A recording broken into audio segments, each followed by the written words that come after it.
Okay. We'll get some people on here and then, Okay. All right.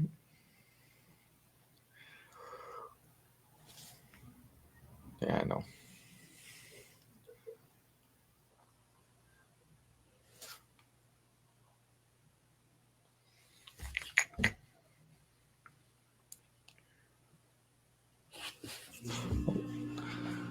All right, we got one viewer. All right, so welcome everyone again to Toledo Spirit Hunters Podcast show, and of course I'm Dennis, and we actually have a great guest today. Her name is Misty. Misty's considered a medium / paranormal investigator.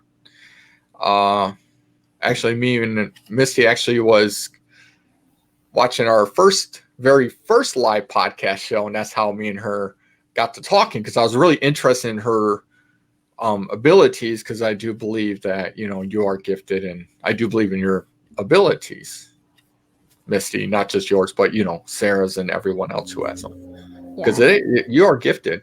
I mean, I'm sensitive myself, so I can't see them or hear. I mean, I can hear disembodied, but I can't, that kind of stuff. So again, welcome, Misty, and welcome. I'm glad you can do this tonight. Me too. Yeah. So tell everyone a little bit about about yourself, and how you got hooked up with the paranormal, and Okay. So I am 28. I live in Ohio, and I have 2 kids, and I'm married. So this journey, ghost hunting and all this, it started a long time ago, probably about 10 years ago. I used to work at a small town gas station in Toboso, Ohio. And there was a regular. I actually graduated with his son. And he come in morning, noon, and night.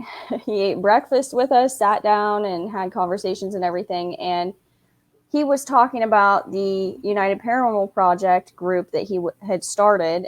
He founded the group, and how he was doing a bunch of stuff at the Twin City Opera House in McConnellsville, and then the Old Licking County Jail in Newark.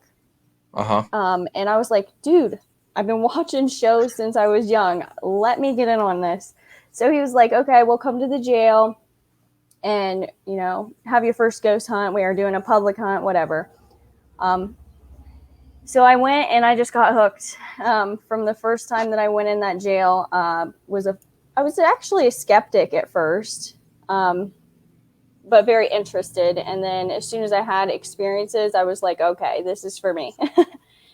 And I actually didn't know that I had abilities when I got into it.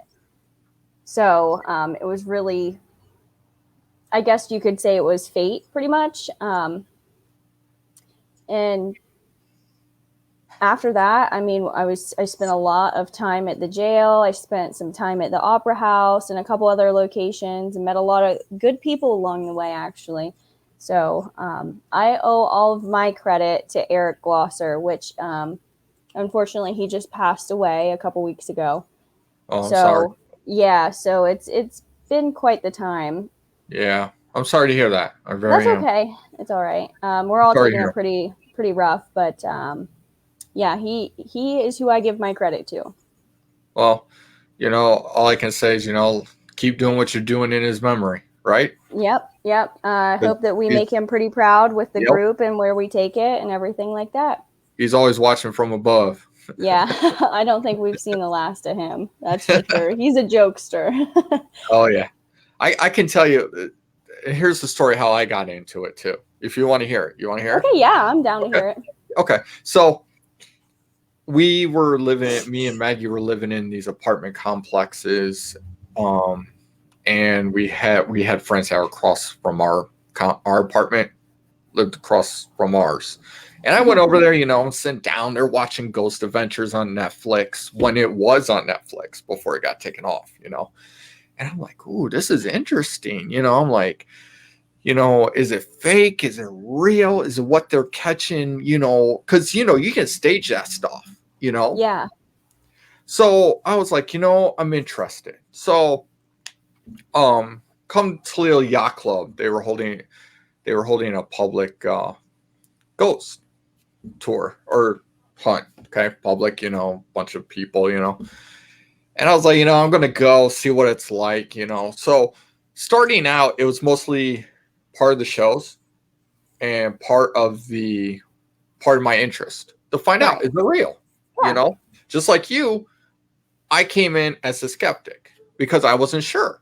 I wasn't sure if it was real or not, So went to the yacht club. If you ever heard of it, if you haven't, check it out. I do recommend it. And we started a small group. The group I was in started in the small bathroom, women's bathroom, because the women's bathroom is known to be haunted. The attic, the ballroom, and downstairs where the bar is. That's known to be. So those are the hot spots. Yep. So I'm in the women's bathroom with the group, and I'm like walking around to the sinks. There's like the sinks here, and then there's the stalls. Well, I tripped over the stall, and one of them had a voice, like a radio, AM FM radio going, scanning or something. Okay. And I tripped, and you can hear this male come across and go, "Watch out."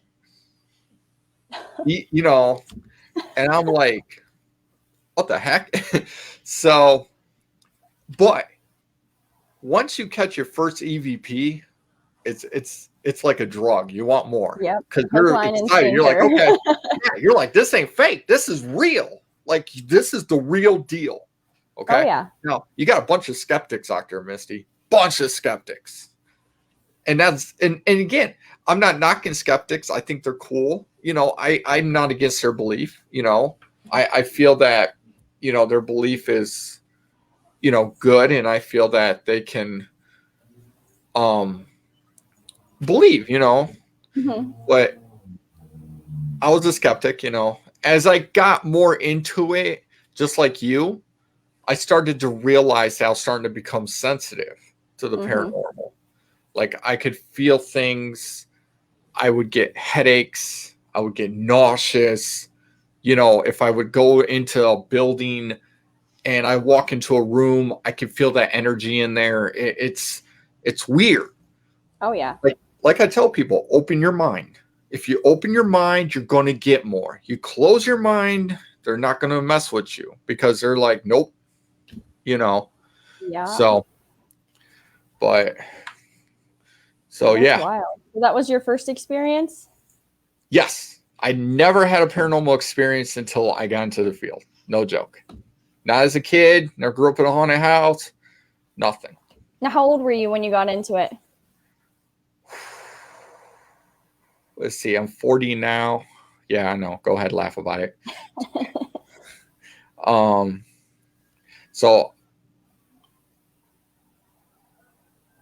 I was 36.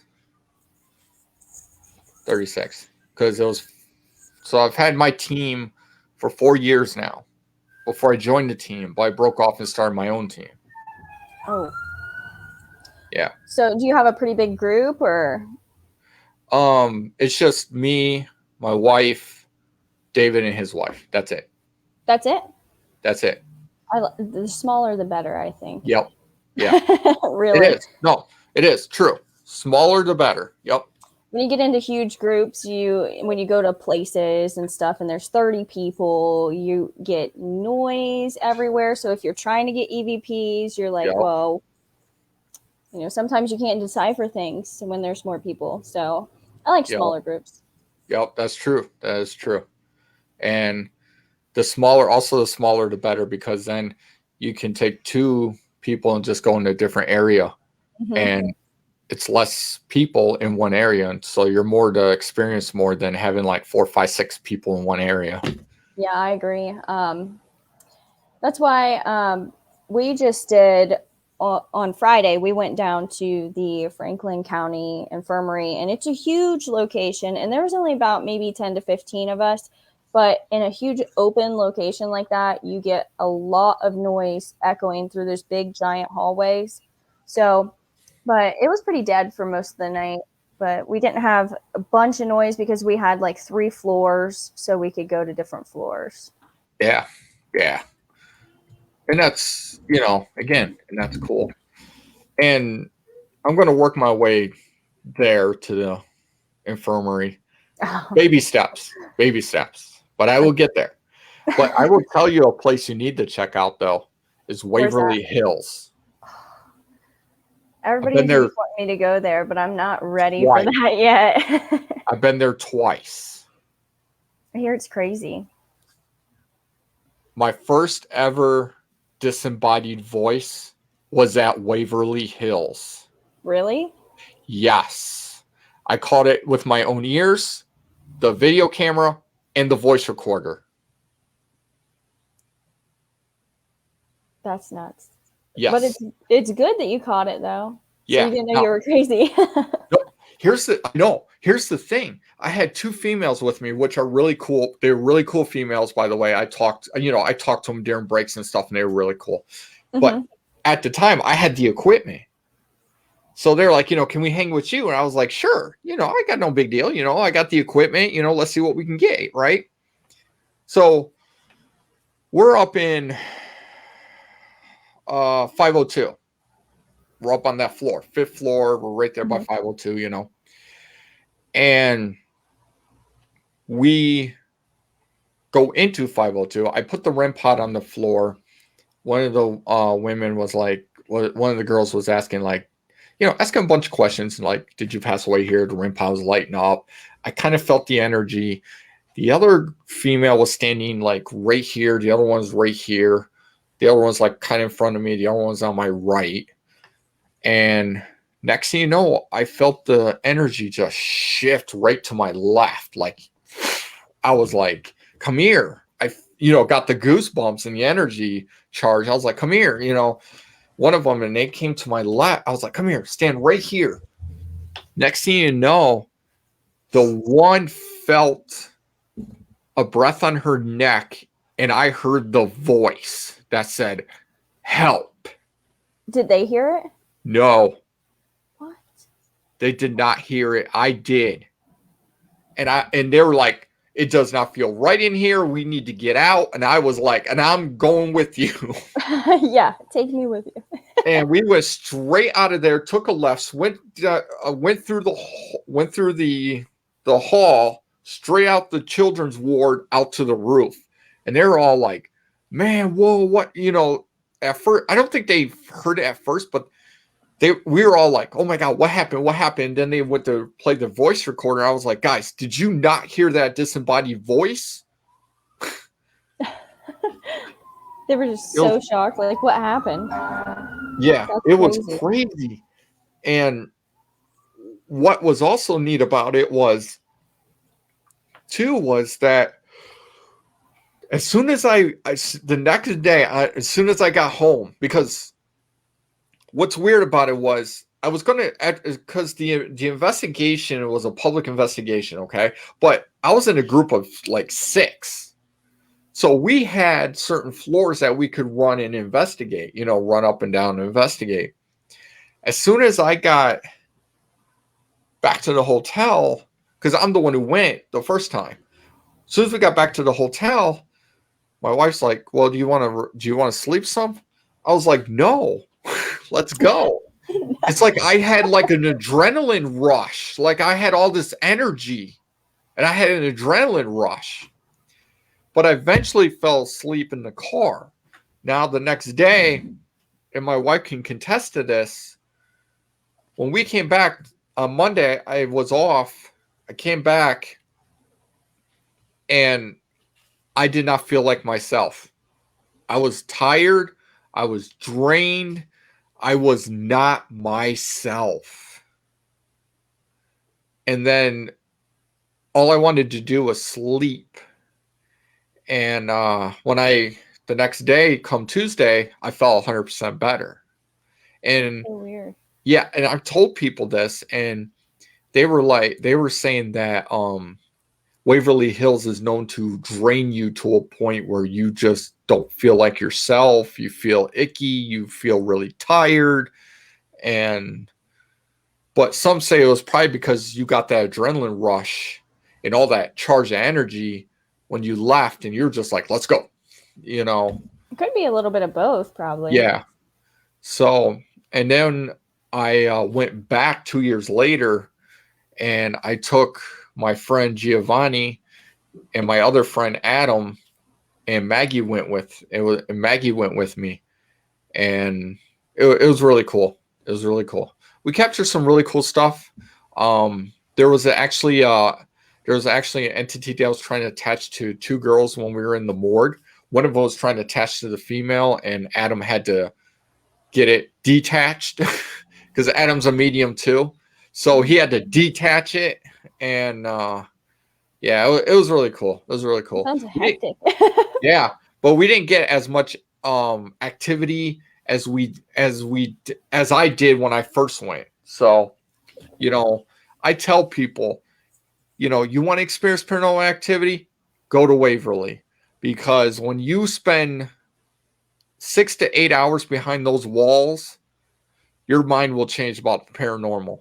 And on top of that, those walls will change you. No joke. They will change you.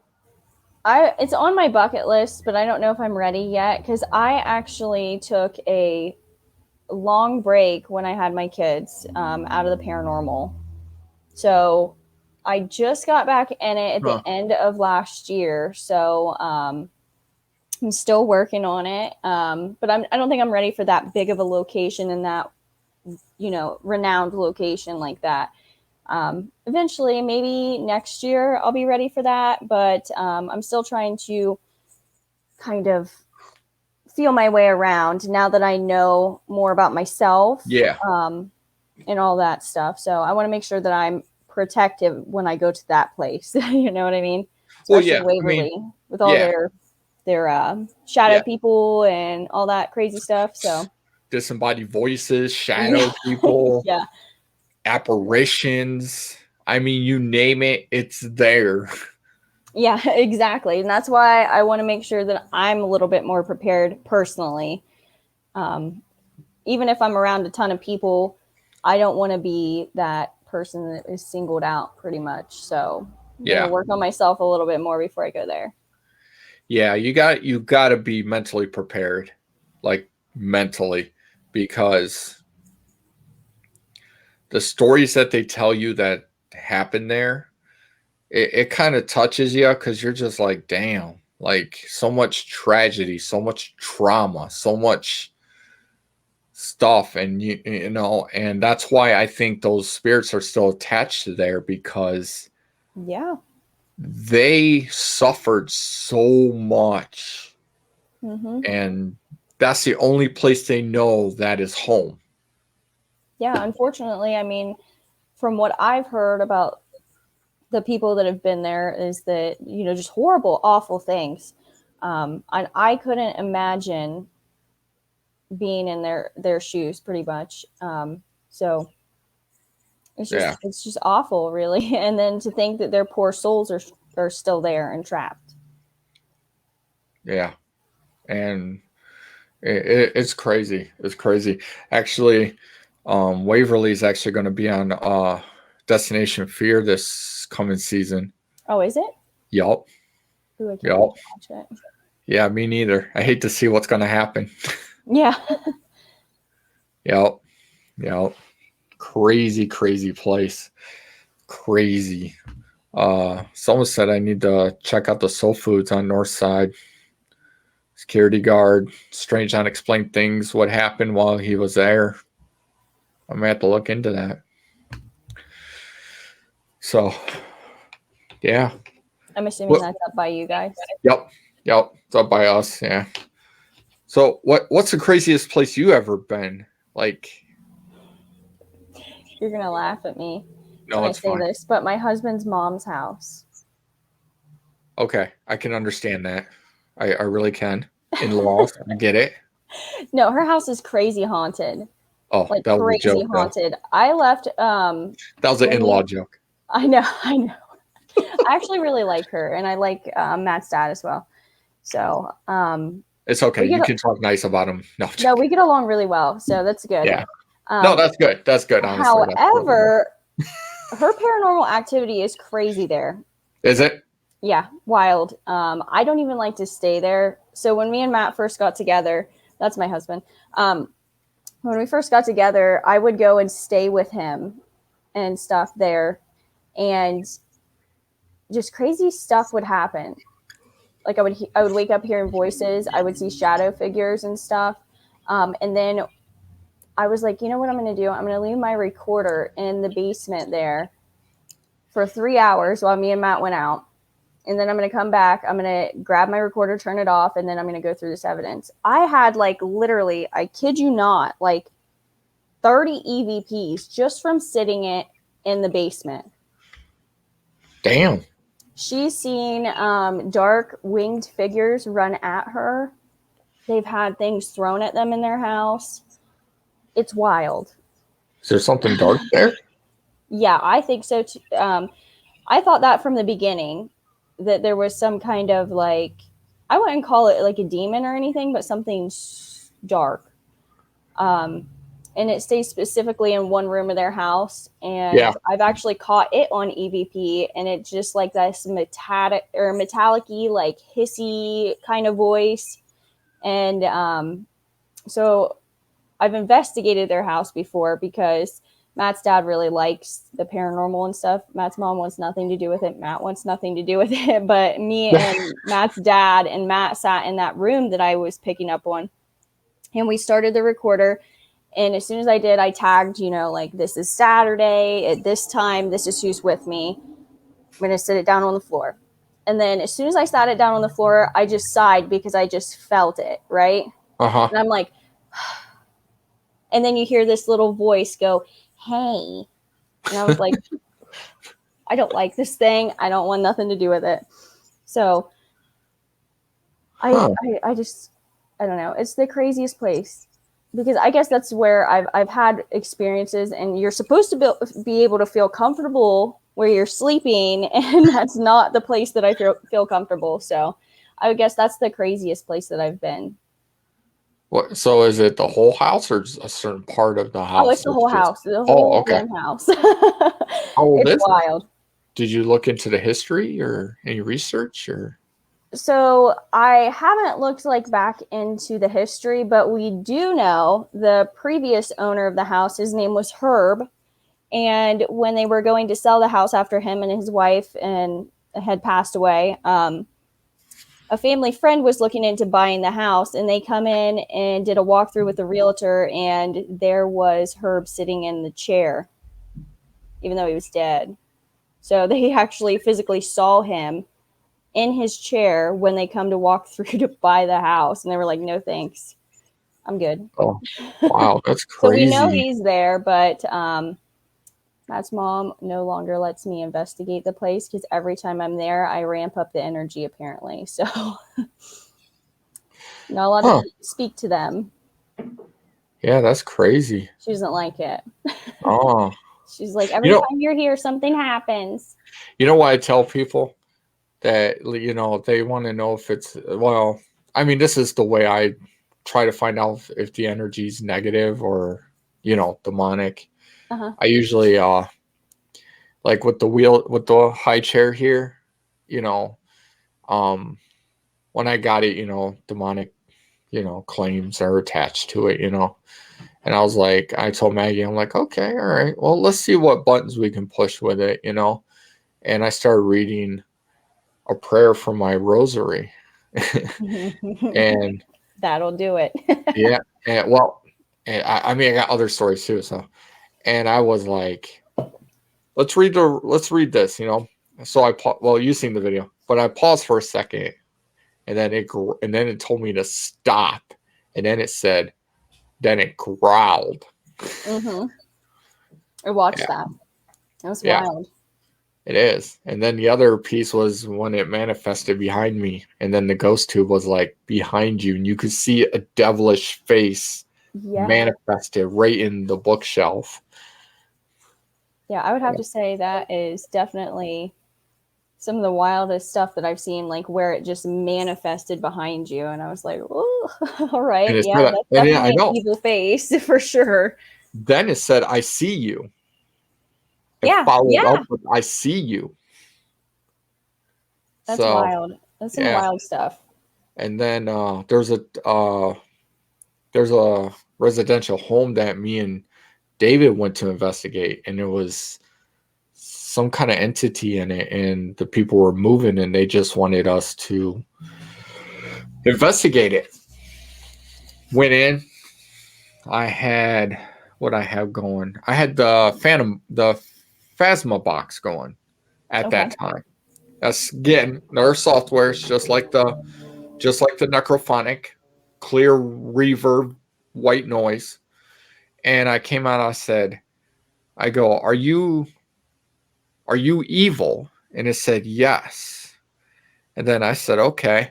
I pulled out the holy water and I said, I pulled this out. I said, if you're evil, I said, this is really going to piss you off.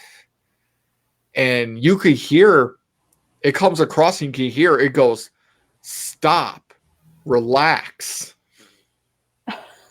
It's like, put that away. No joke. And then I was like, no. I went in every corner of the house and I sprayed and I threw holy water in every corner. And then what happened? Nothing. I didn't hear anything come after that. Wow. Yeah. I'm surprised. It usually goes the other way. Yeah. Like I didn't hear nothing. I didn't hear nothing after that. David was burning later on. David was burning stage in the bedroom, and as he was burning it, I seen the curtain move. And there's no wind, nothing. The curtain moved. You could see the curtain move. Like I was not even near it. Near was David. The curtain was moving. And I said, David, look, curtain's moving. Yeah. It's actually going to be one of our episodes that's going to be coming out on our do you have it filmed? Yeah. Oh, yeah, sweet. we filmed it for our series. Yeah, we filmed it for our series. Yeah, it's going to be coming out here soon. Not yet, because I'm working on Detroit 6th Precinct right now. Probably be coming after that, but yeah. Well, that's awesome. I can't wait to see it. Yeah, it's crazy, crazy investigation. Crazy. So yeah. I'm sure you know this person. That's Sam. Yeah. Yeah, he is our case manager and also our team leader now. Oh, okay, cool. Well, welcome, Sam. I'm glad you're watching. Appreciate it. Also, he is, I call him my spiritual dad. So I have adopted him as my ghost dad. Oh, okay. Nothing wrong with that. Nothing wrong with that. So, trying to think. So what would you think is the craziest place to investigate? Residential or like businesses or well-known haunted locations? Or I have had a ton of experience at the Old Licking County Jail. I actually ended up bringing something home with me from there. It was before I realized that I have this neon light and on top of my head saying, "Hey, I can hear you. I can see you." So I didn't really actually understand what was going on, but because I was sensitive to that kind of stuff and that I'm a medium, I ended up bringing something home. Hi, Arthur. Hello, Arthur. So yeah, I ended up bringing something home from there, and I've had a ton of experiences, disembodied voices. We've actually gotten pictures of spirits there, videos, you name it. We've done it at the Old Licking County Jail. Yeah, that's another place on my list I want to investigate too. Yep, I pretty much lived there for a short period of time. Just going down several days a week, investigating. And I mean, we got a lot of good stuff from there. Another place that is pretty scary is the Twin City Opera House. That place actually is the first time that I have had anything physical happen to me. Ooh. Yeah, I was sitting in, like the fold out chairs, the metal fold out chairs, they got kind of like the crescent backs, and then the seat folds down.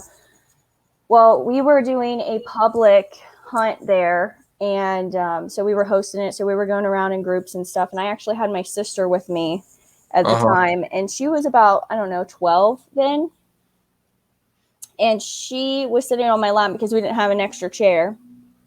And we're all sitting in a circle, right? And another team member, Carla, was playing. She had this little bear that played a prayer. And she kept doing that. And it's pitch black in this basement, no windows, anything. And then you just see this mass moving around the circle on the outside of the circle. All of a sudden, I feel like on the back of my chair, enough to jolt me forward like this, and my sister even. Oh, wow. And so at first, and it's gravel, so you would know if somebody was behind you. You didn't hear a thing. So at first I was like, all right, I'm going to blow this off, whatever. Second time it happened, and I was like, this is odd. And then it happened like 2 more times, and I finally told Carla, I was like, all right, I'm leaving. I got to get her out of here. She's 12. She's not having it. I'm not having it. We're out of here. And they had the spirit box on, and it said, "You scared now?" I was like, oh, fuck. All right, I'm out. It's not. So that's the most physical interaction that I've ever had was there. Oh, wow. Yeah, that's crazy. I've been to a lot of different locations, actually. I've done a lot of residential stuff, which is mainly what we do now. So, I mean, I've been all the way up to New York. I've went to the Buffalo Central Terminal. So a couple different places. I mean, so many that I can't even really remember them all. So, yeah, I mean, I've been to so many places too. I can't even remember them all. I mean, I've been to a lighthouse in Cleveland, which is really cool.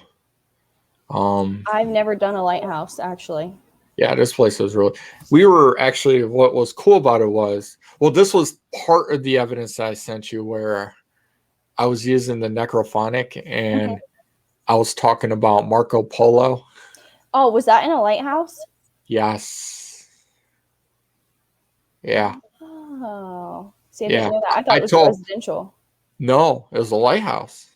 There's someone living in that lighthouse, renting it from the. They're renting it. So did they call you in? No, I reached out to them. Ah. So we were like the third or second team to investigate. But it's really cool because like we went to investigate and film. So like that episode's going to come out next year on the second series. But what's cool about it is that we I told Maggie, I said, look, watch, I'm going to test something. Like something was like telling me to do this. I said, I'm going to say Marco. I want to see if it says Polo. So I was like, Marco. And then Maggie joked around. She's like, Polo. I was like, not you. I wanted them to say it. So I said, if I say Marco, you tell me what comes after. And you could hear it. It goes, Polo. I was like, woo! I was like, dang, there it is. That's crazy. That's definitely a good way to get a response, though. Yeah. You seen the video. I sent it to you. I was like, dude, I was like, hands down, that is credible evidence. Yeah, right definitely there. Intelligent for sure. Yeah. Because we kept getting this little girl coming across the necrophonic. So we thought maybe it's a little girl, playing hide and seek. So I was like, you know what? I'm going to try the Marco Polo thing. And, sure enough.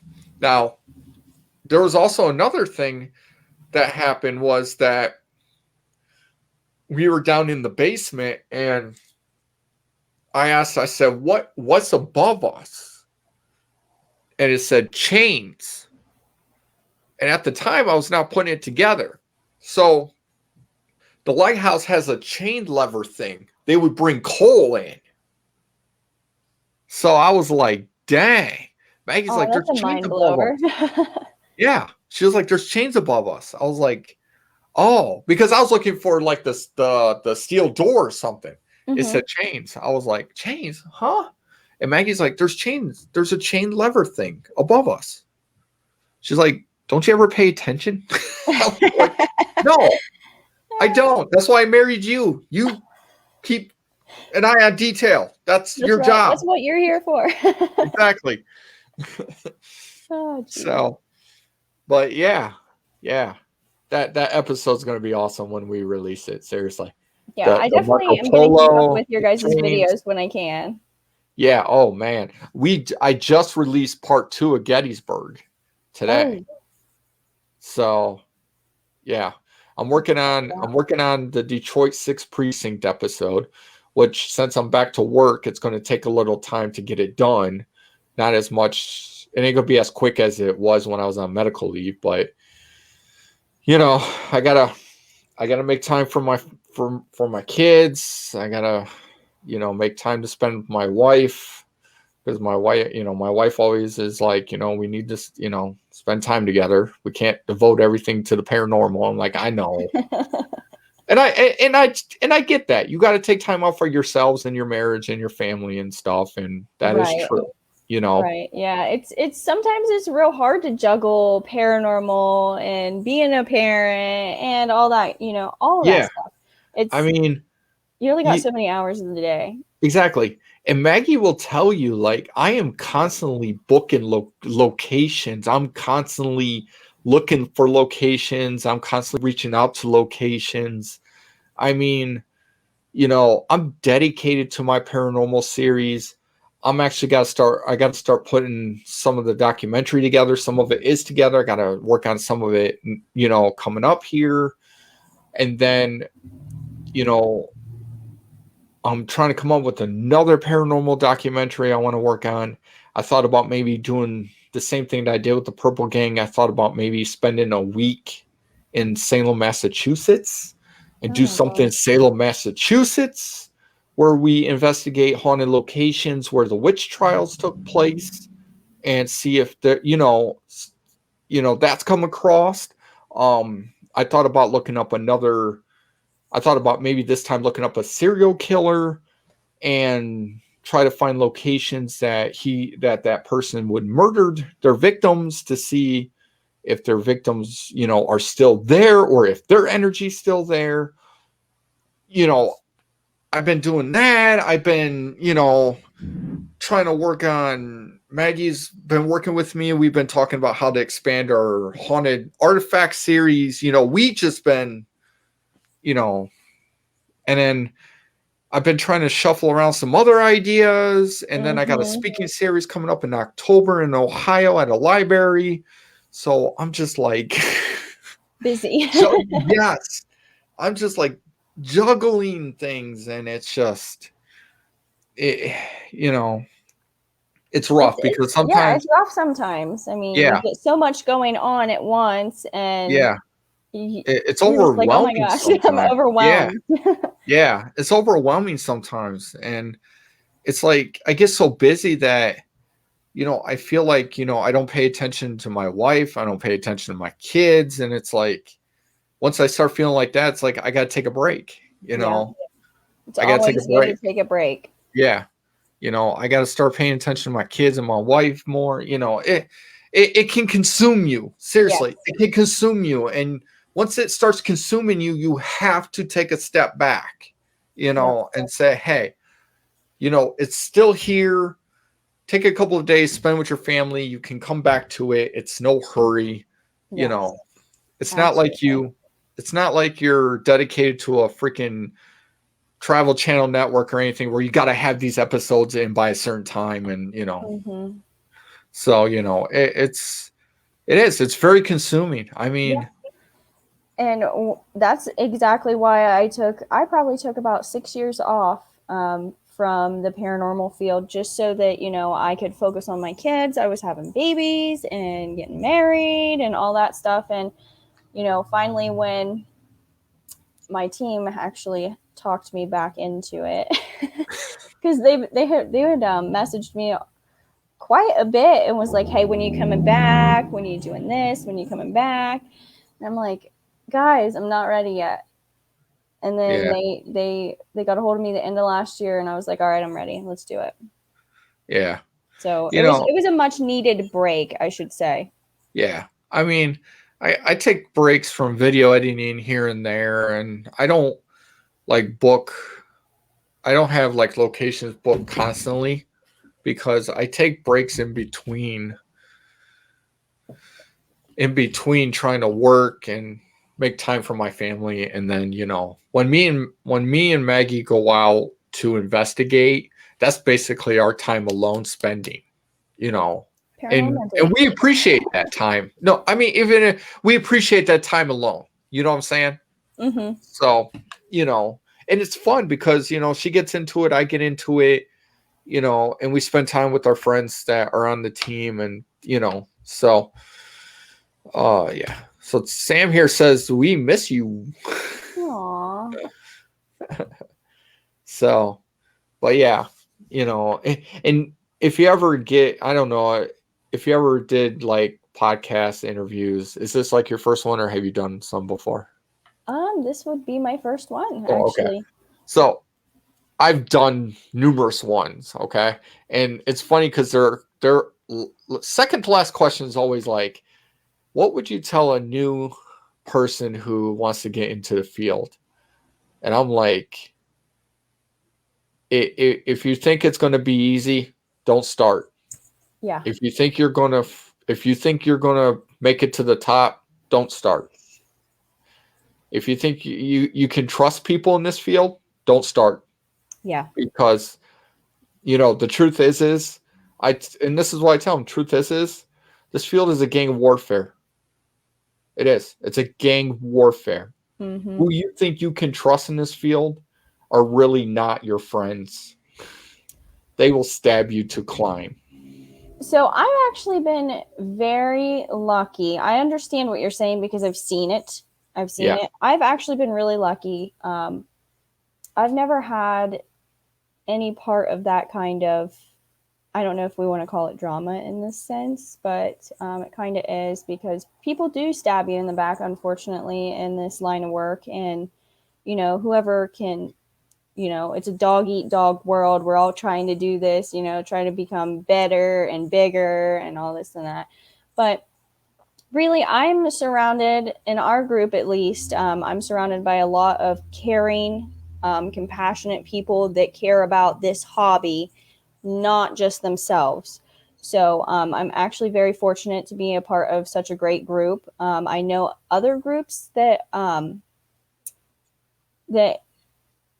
also the same way. They're very dedicated to the work that they do. But some of them have actually made their way up the totem pole into a little bit of the stardom, which is fine, but they're still humble people. And that's what I think we all need to keep in mind, is be humble, you know, don't get famous and turn into some asshole. You know what I'm saying? You can't do that. Not in this field. You know, there's so many beginners that come in and they're, you know, this is their first taste of paranormal and they're loving it. And then, you know, their idols are these people that they see on TV and everything. And then when you meet them in person, some of them are just, you know, all about themselves and their egos and stuff. And then sometimes you meet people that are on TV that are doing this stuff for a living, that are the most humble people. And those are the people that you really have compassion for, because they're doing it for the right reasons. Mm-hmm. And, you know, it is a dog eat dog world. Everyone wants to become the biggest, the best, and everything. And you're totally right. I mean, that is good advice for a newbie. Yeah. I mean, I'm being serious, like no joke. I mean, the you know, this field, it's a gang warfare. Everybody wants to climb to the top. Yeah. And then once they reach the top, you know, their egos kick in. They're like, you know what? I'm the best. You know, I don't care who you are. I don't care what your team is. I don't care what kind of evidence you have. I know what's right. I know what is, and that's it. You know, it's crazy. But Yeah. that's why I usually tell people, like, who want to get in this field. I'm like, you know, it's a gang warfare. It is. It's a gang warfare. I've had my fair share of drama. Trust me. I'll tell you how bad it got. It got so bad that my personal life got attacked, my job got attacked, my marriage got attacked. I mean, it was bad. That's never good. It's never good when it comes down to something like that. Yeah. And I think the problem yeah. is everyone needs to realize that we're here for the same thing. We're here to gather evidence. We're here to, you know, show people that there is, I don't know if I want to use this term, life after death, but, you know, our souls still live on in some other dimension. And that's what we're here to prove and what we're here to document. Yeah. But yet, here I stand and here I am. You know?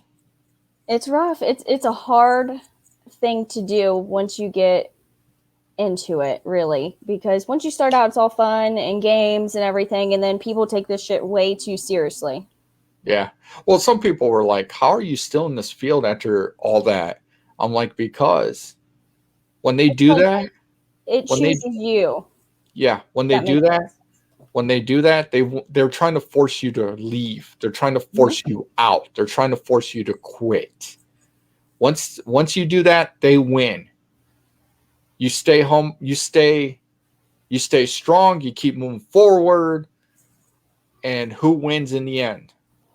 Absolutely. I do. So, you know, but it's crazy. It's crazy some of the stuff you see in this field. Oh, it is. And I've been through it all. And here I still stand. Well, you're doing a great job. Yeah, thanks. I appreciate that. Seriously, I do. I appreciate that. Because I'm going to tell you, it's been crazy in the first couple of years when I was first in this field. Like, crazy. And, you know, but I will be honest. I was and again, when you first start out, you do get kind of cocky because someone attacks you. What's the first thing you're going to do? You're going to attack back. That's right. And I was the one who would attack back. And then it would escalate even more. Mm-hmm. Yeah. Again, for anyone who wants to get in this field, I will tell you this. Do not attack back. Nope. Just let it go. Let them pop off. Mm-hmm. The more you remain silent, the more successful you're going to turn out to be. Because when you have haters, they don't want you to be successful. And when you're successful, you're winning in the end. Because it just makes them look like idiots. So for anyone who wants to start out in this field, just remember that tip. When I first started out, again, I was like a newbie in a freaking prison, wanting to go up to hit the biggest, baddest dude in the jaw.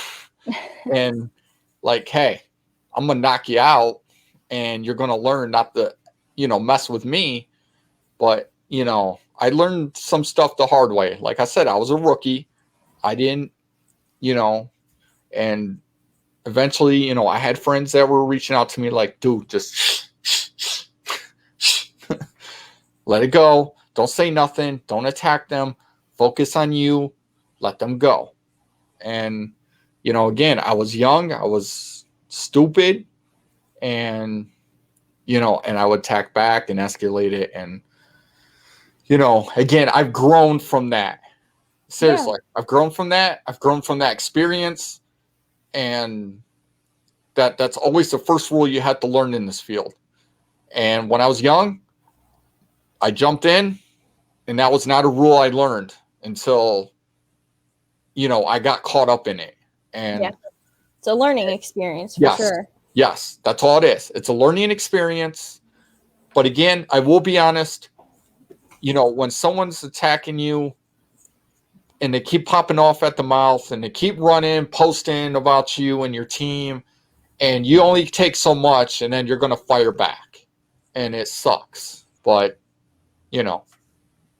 so I just wanted to, see how you felt about that, Misty. That's all. Yeah. And I mean, I've seen stuff like that. And honestly, I don't do drama. If you talk to anybody that knows me, I do my own thing. I don't do none of that stuff. I'm not, well, when I was younger, I was very confrontational. Not so much these days. I've got bigger problems to worry about than, say somebody was talking bad about me. I don't care. Yeah. And that's, again, and that happens with everyone in the field. Yep. They jump in, they're rookies, they don't understand it. They think, oh, I'm going to jump in, I'm going to, get going, I'm going to climb, I'm going to be successful. And, then you start, in the beginning, you got this ego. No, seriously. And I'm going to be honest, you get this ego, and that ego, gets to you. And, but, like you said, it's a learning experience, Misty. And I learned from it. And trust me, I've grown from it. And the older I get, the more I learn. That's true. And I'm not going to lie about that. I'm blessed with the success I have had in this field. To be honest, I'm blessed with all the evidence that I have captured in this field, from investigating locations to filming and creating a series that I was able to put on Amazon Prime. That is a achievement in itself. And that episode that I put on there, I produced, I edited it, I did everything myself. And, and I'm very proud of myself. I'm very proud of the work that I have done. I'm proud of all the work that I have created. And even with the new series, I'm proud of my work. I don't care what people think. I think, my work is good and I like it, and that's all that matters. Exactly. So, and, yeah, like Sam said, you just need to learn. You just need to learn, learn that you need to worry about yourself and your team. Be nice. Don't start trouble and start worrying about what others think. And that's true, Sam. And I agree with you, but back in the day when I first started, I was a rookie. I didn't care. Rookie mistakes. Yeah. I didn't matter care who you are. Nope. I didn't care, I just didn't care. I jumped into the hot water and I got burnt. That's all there is to it. Yep. You definitely learned, I'm sure. Yeah.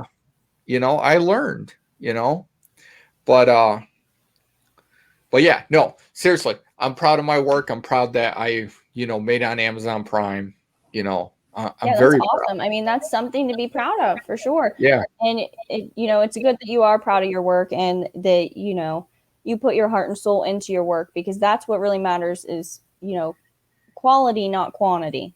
Yeah. If that makes any sense. Yeah. And I'm proud of the evidence I've captured. I'm proud of my haunted collection that I have. Mm-hmm. I'm proud of the evidence I've caught from my haunted collection, So, and it's just going to get bigger. I'm going to have to make room in this place. Gonna have to add on. Yeah, pretty much. Because see, it like swings this way. And then there's like another whole like component, like room over here behind the door here. There's like a little cubby like room right here. So I told Maggie, I said, we may have to move that stuff and we're going to have to swing it around. Oh my gosh. Like seriously. Oh. like we're already talking about getting a mannequin for the Halloween costume to put on it, to put it on there. So I don't know how you guys keep all that stuff. You all are crazy. Oh, I'm sure if you came here and you came down here, I'm sure the energy would probably hit you right at the door. You'd be like, Oh, and I'm sure. First of all, I don't like dolls anyway, and I see you got a whole bunch of dolls back there. I yeah, don't know. I mean, I was that's just the sample. oh god, I can't That's just deal. a I can't deal sample. with dolls, I especially got haunted dolls dolls here. that you know is haunted. I got dolls here. I got one sitting on my table. Ugh, Yeah. Yep. I am not a fan. This one's Lucy. Her eyes look weird. Yeah. She's one of those doll spirits that she will pinch you. She don't like to be bothered. She'll pinch you, pull your hair. She don't want attention. Yeah. Mm-mm. It's really weird. Is it a female spirit? Yep. Yep.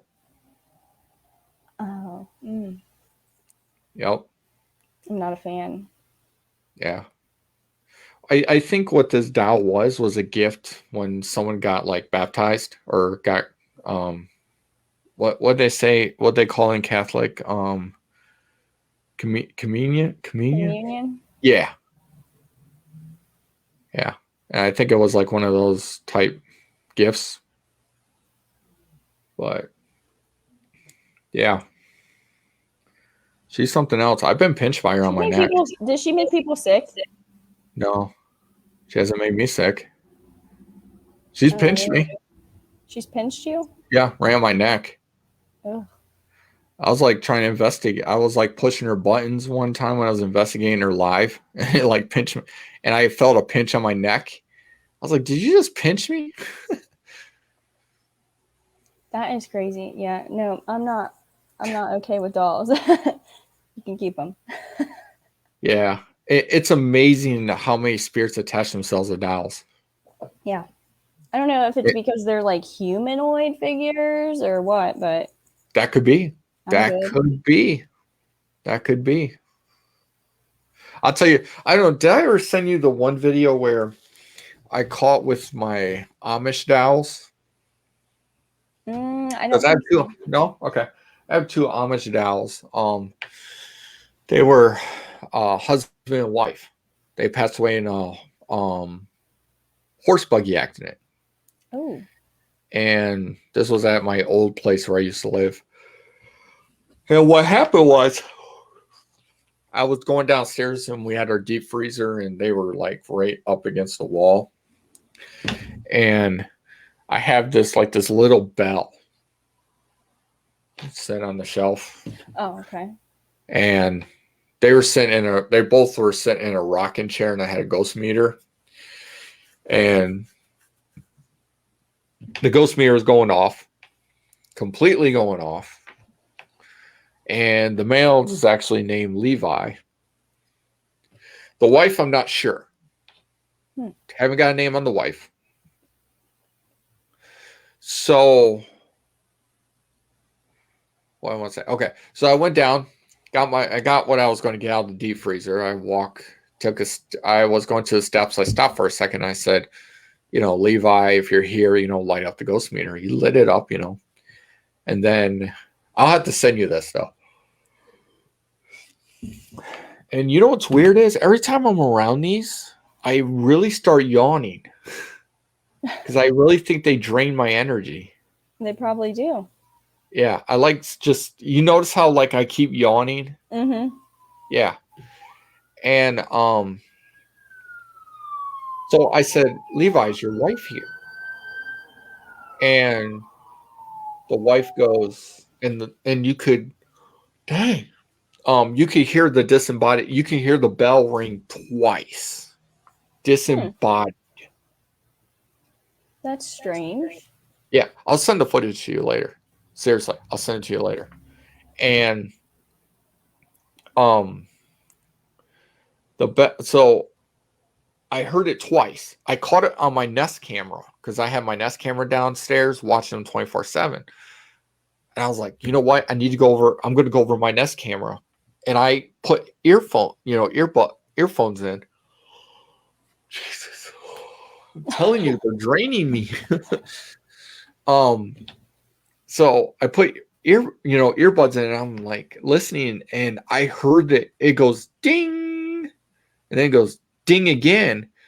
And before I did that, I yelled upstairs and I said to my mom, I said, sorry guys, like no joke. If I like before I go on, if I'm even investigating these, like even Maggie, she will start getting really tired. Like they drain her energy, like they drain mine. And once I know they're draining my energy, like I will get really tired, like dead tired.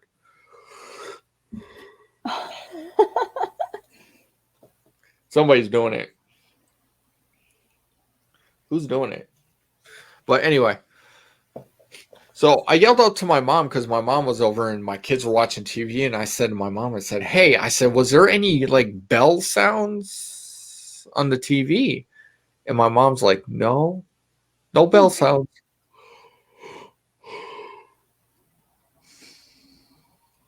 And I was like, oh, dude, that's crazy. But yeah, I'll send that over to you though. Yeah. You'll have to listen to it with your earbuds in though, because you'll hear it. It goes ding. That was really crazy. That's wild. Yeah. I've captured so much evidence, so much that I cannot explain. Like so much. Jesus, who's called? Damn.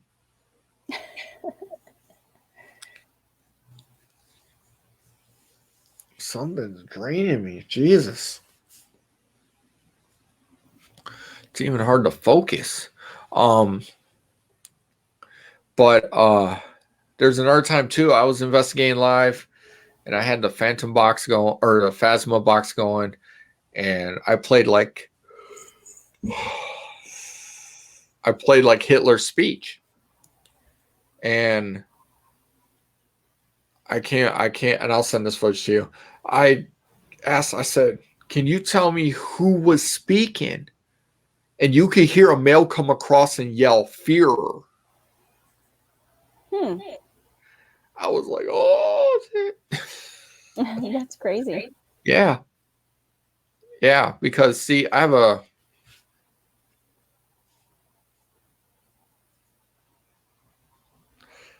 that uniform. It's South German Berlin. Oh, really? Yeah, military police. Yep.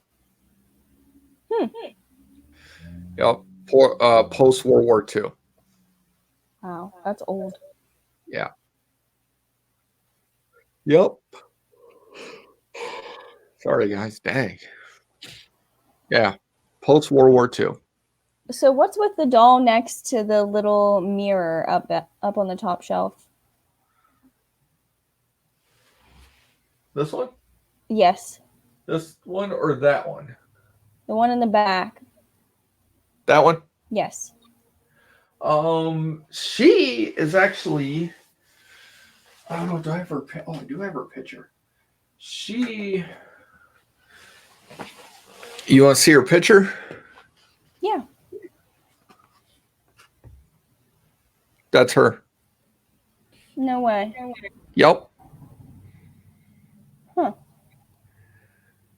Yep. That's her.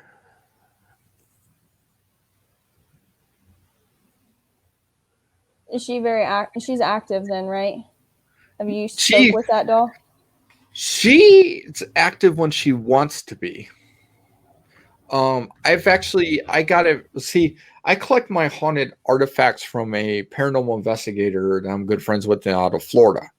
He has like numerous chapters in different states, and his team pulls them out of homes when they do residential investigations. So he usually contacts me like, hey, I got this, and this. I got this rare item. So, and well, he had a friend that was a medium that passed away. Okay. Might have passed away or had to sell off her collection because she needed the money for medical bills.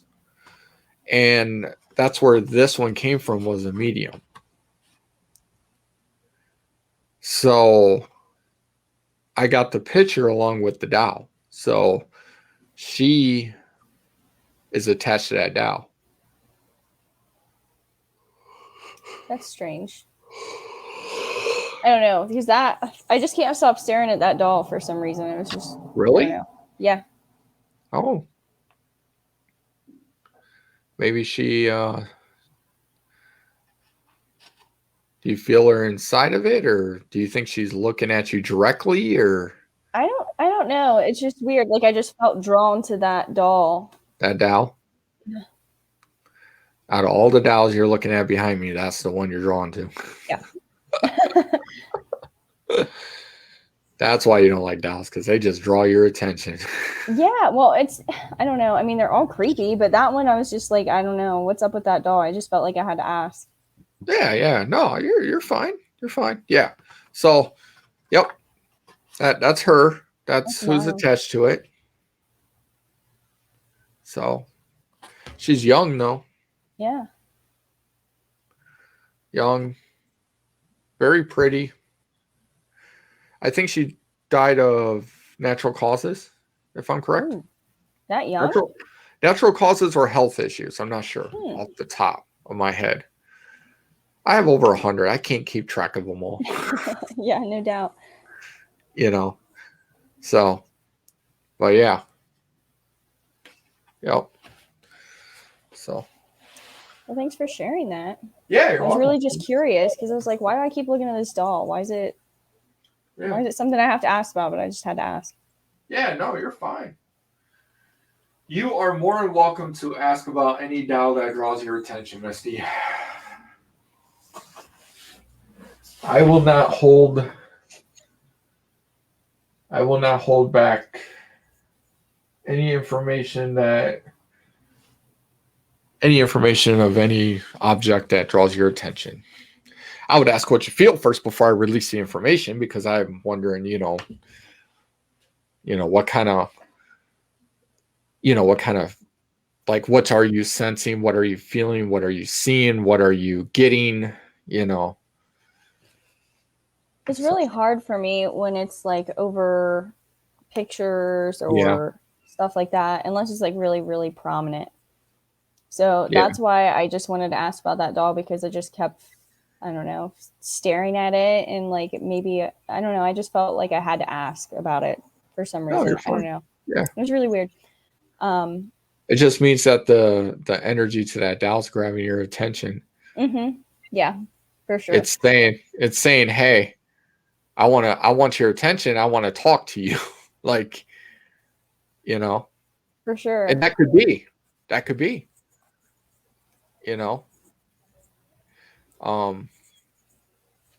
yeah, like I said, I have over 100 haunted artifacts. Has she come through and talked to us? I don't know. There's some that I single out to get communication with, and there's some that if they come through and talk, cool. But I'm surprised you haven't investigated every single item. Like singly. I actually have done that. I have done that with Maggie.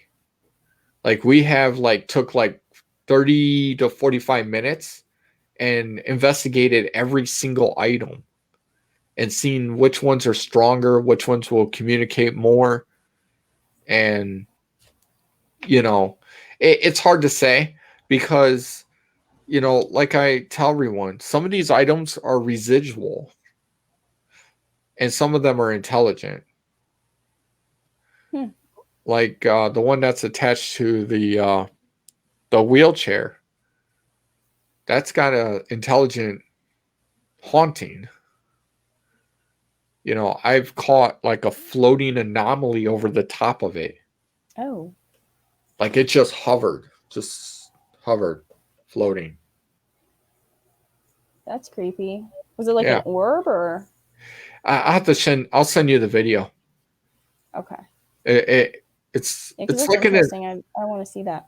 yeah, it's like a single anomaly. It's like an anomaly. It's just hovering over the top of it. You know, I've caught what was that? I was investigating and I caught actually you seen that video? I caught that male voice come across and say, you know, go ahead and do it when I said I crap my pants if I caught a figure in the wheelchair. It called my bluff. It said go ahead and do it. And not even 5 minutes later, what happened? Boom. There it was. Sitting in the wheelchair. That's so wild. Yeah. You know. Trying to think of what else. I mean, I've got so many items that got so many claims that some of them are true, some of them never happen with me. You know? Trying to think.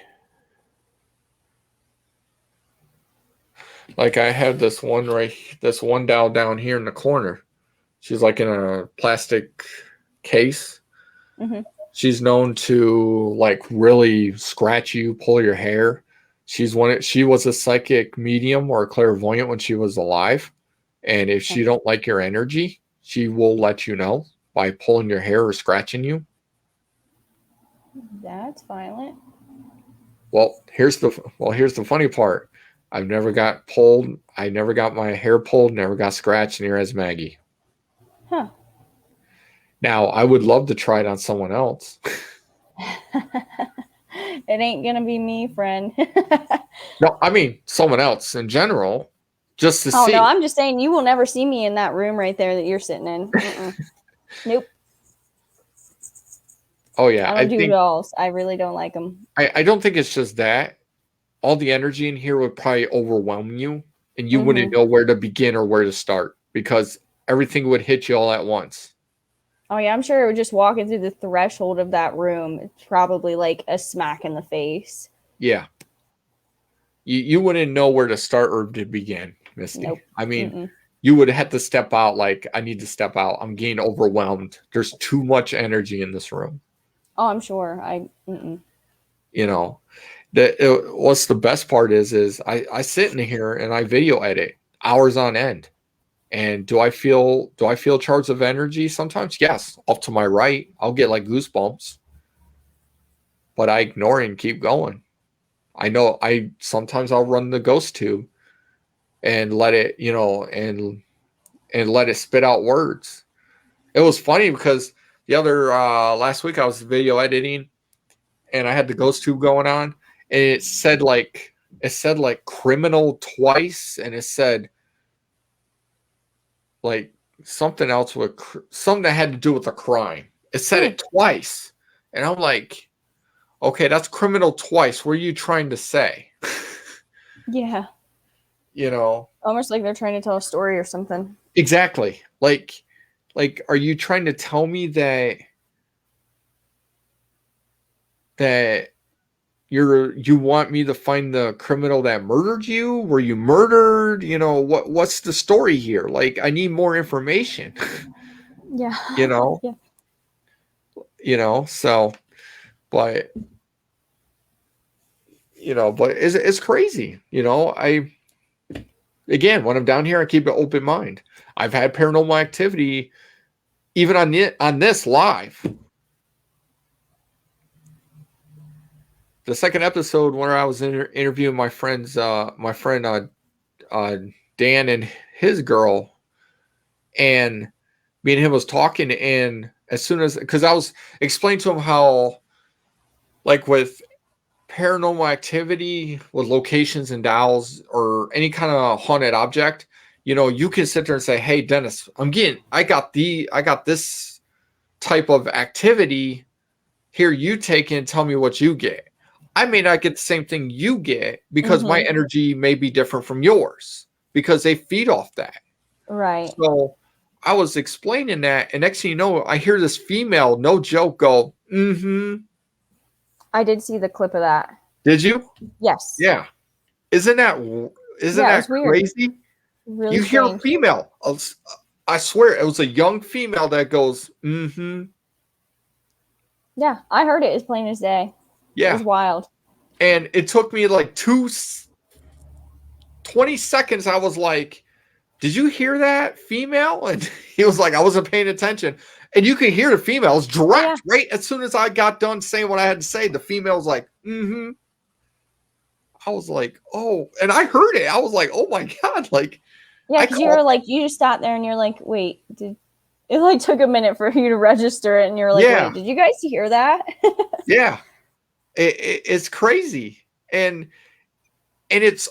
honestly, it's cool when you capture that kind of paranormal activity. Yeah. It is freaking awesome, especially when you capture it live. You know, a live EVP right over my mic. Mm-hmm. It's like, I'm like, mind dang. blower.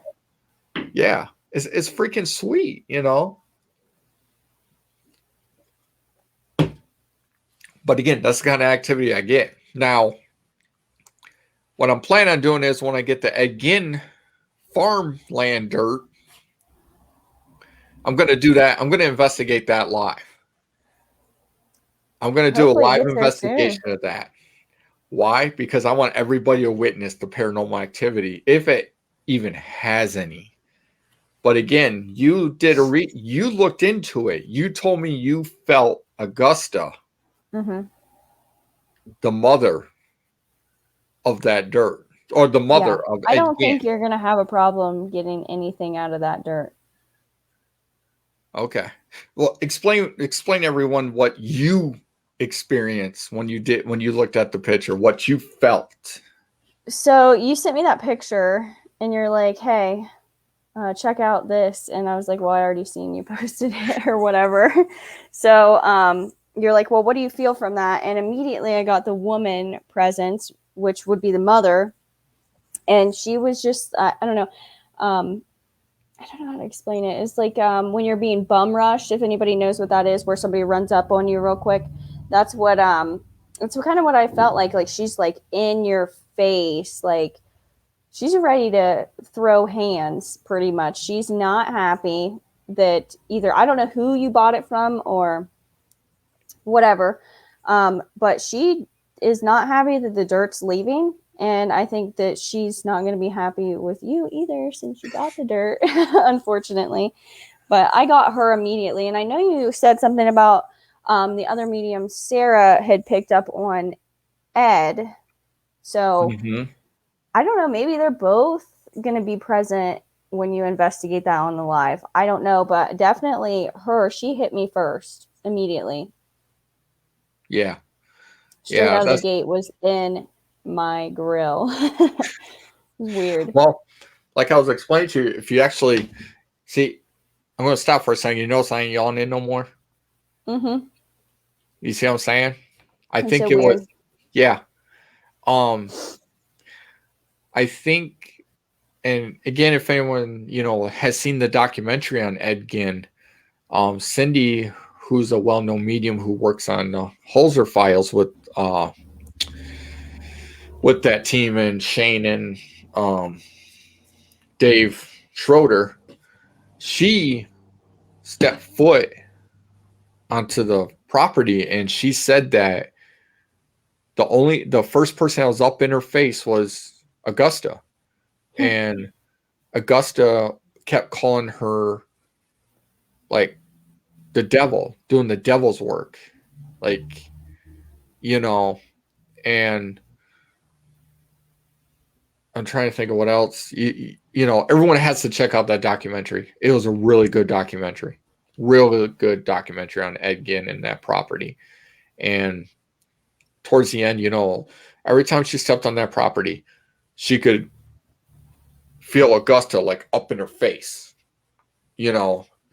and because Augusta was one of those mothers back then that was strict and pounded the Bible into Ed Gein's head.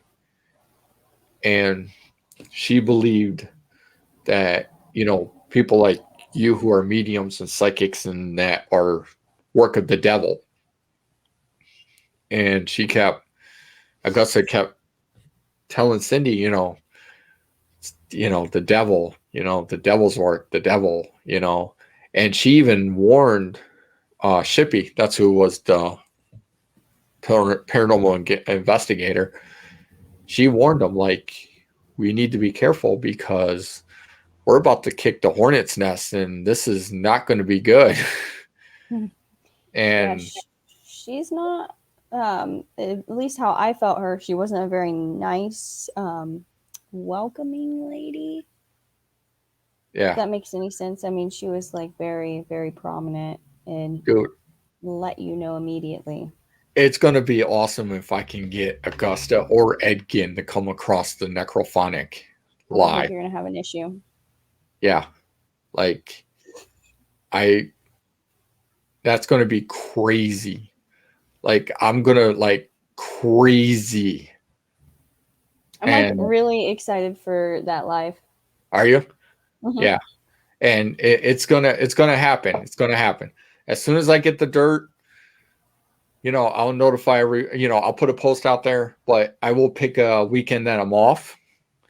And me and Maggie will come down here in our, haunted area in our room. And we will pull the dirt out in the middle of the room. And I'll put like a K2 meter on the dirt. I will put the EDI around the dirt to see if there's any kind of pressure change, energy, or temperature change, anything in that nature. And I will run the necrophonic. I will also run the ghost tube. And I'll try to tell all the spirits in this room that, we're investigating one item. You guys are not allowed to come through. We want to investigate this dirt. We want to see if these two people are attached to this dirt, and try to back it. Try to see what we can get. Now, if it comes down to where I may have to investigate it maybe somewhere else in the house, then I will, to back off the rest of the energy in this room. Mm-hmm. But I'll see what happens. I'll first try to do it down here to see if they do come through. And I know. And see, the thing is you're not just the only one who's excited. Sarah's excited too, because she wants to see what I capture, since she picked up on Ed. And I'm gonna guess that you're definitely gonna get something, because with her picking up on Ed and me picking up on the mother, I think that you're not gonna have any issues. Yeah. So I'm kind of excited to see what happens. So, and then but yeah, that's going to be awesome. It's going to be an awesome investigation live. I'm going to pull out the SLS. I'm going to see if they will manifest like right over the dirt. Oh yeah. That would be cool. Or even next to it. Anywhere. Yeah. Well, the thing is I had to be careful with anywhere, because I have other objects that can manifest on the SLS. Yeah, that get picked up. Yeah. So if they end up manifesting, I'm going to have to tell them, if you're going to manifest, stand next to the dirt, or on top of the dirt, or in front of the dirt, or in the back of the dirt, somewhere around the dirt, so I know it's you. So, but it's going to be awesome. I can't wait. Yeah, I'm excited for it. Yeah, and I can't wait to get the other items too. So yeah, the other items, it's gonna be pretty cool too. Are you gonna do those as lives or no? I don't know yet. I mean, Maggie and I are going back and forth about like how we want to do the episodes. We kind of like doing our haunted artifacts episode with just me and her, and we just film investigating.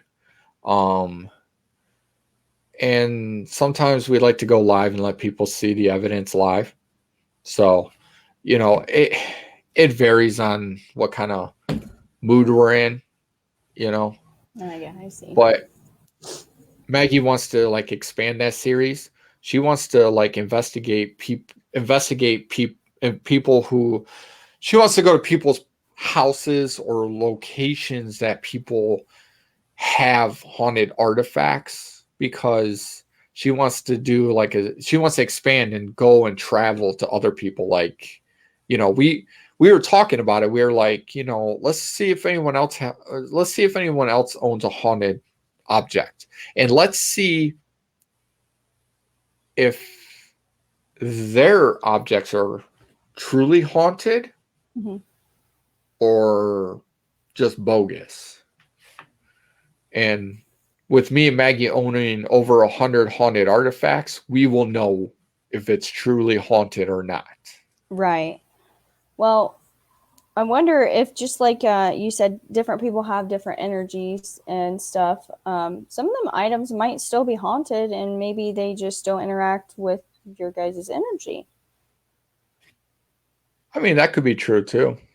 I mean, some of them. One thing that I've noticed with like, especially like places that are haunted, it's like hit or miss sometimes. Like sometimes you can go in and nothing happens, and then the next time you go, there's like, it's off the charts.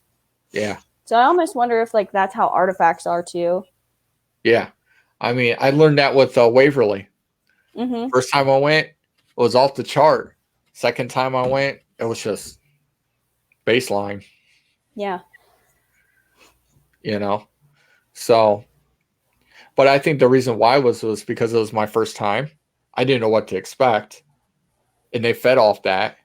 Yeah. But the second time, I knew what to expect, and they knew I was coming back, and they knew I was back. So, I'm probably like, I already had my fun with this guy. Exactly. But I will tell you, some of the objects that I've investigated have surprised me with some outstanding evidence that I have never captured before. I will be honest. Really? Yeah. Like the wheelchair, when I caught a figure in there and it told me, and it called my bluff. Never ever has that ever happened. Yeah, that is quite coincidental, which I don't believe in coincidences. So definitely on purpose. Well, that was definitely intelligent. Yeah. So, what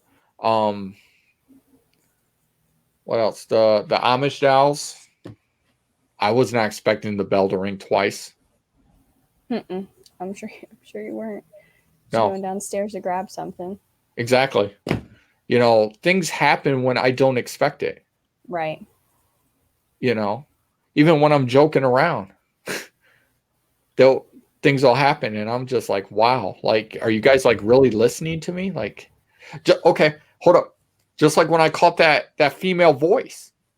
Yeah, you guys were just in the middle of conversation. Exactly. I was not expecting that to happen.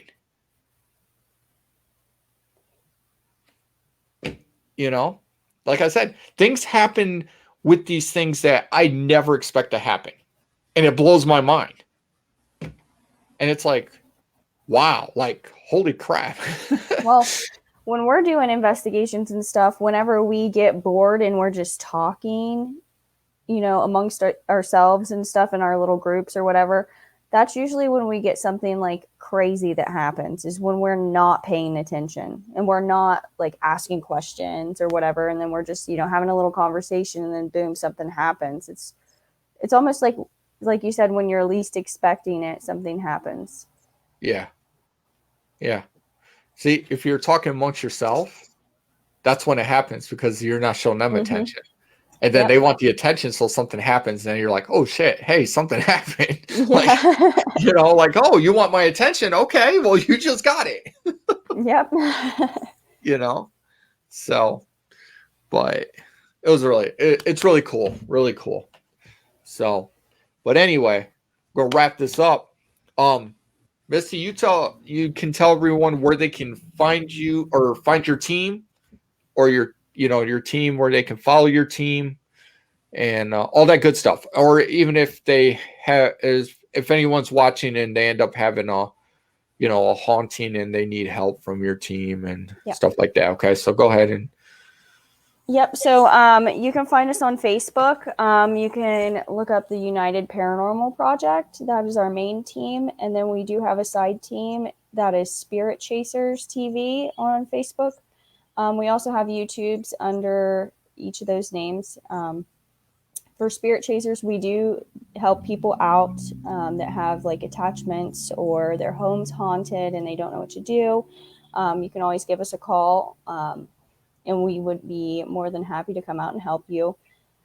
So we do the residential stuff on the side. And that's pretty much it. And again, if anyone has any kind of haunted object that you believe is haunted, you're more than welcome to send it to me and Maggie. We will add it to our collection. We would love to take it off your hands. We'll investigate it and we'll add it to our collection. This even goes out to, teams like Misty's. If you guys go inside homes and you remove haunted items that you find are haunted, please reach out to us.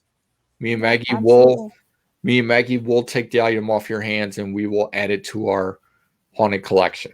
And we will take it, investigate it, and we will, add it to our collection and, and stuff like that. We enjoy having haunted items. I'm not gonna lie. We barely get any activity. We barely get bugged. Maybe once in a blue moon. But once we capture evidence, it's really freaking fascinating. And that's what we love about it. We love investigating them. We love capturing evidence and sharing it with you guys. We love sometimes doing live investigations and sharing with you guys too. It's just to prove that a spirit can attach itself to an object and that it is real, So, again, Misty, thank you. Yeah, thank you for thanks for having me. Yes, thank you for coming on. I think it was a great conversation. I think I had a blast. I'm sorry David couldn't be on. Where the hell is David? Duty calls as a father, and I totally get that. And hopefully he'll be able to be on next week. But again, thank you, Misty. I appreciate it. Thanks for having me. I appreciate you guys. Yeah. Stay on after this is over because I was going to talk to you for a minute. Oh, okay. But for everyone who's watching, thank you for tuning in. I will download this and put it on YouTube, so you'll be able to see it on YouTube, also on our Facebook page. All right, so next week, I'm sure I'll have a guest probably by Monday or Tuesday, and here I go yawning again. I'll share that information. All right. Until then, everyone have a good night, and I will talk to everyone next week. All right. Bye. Bye, guys.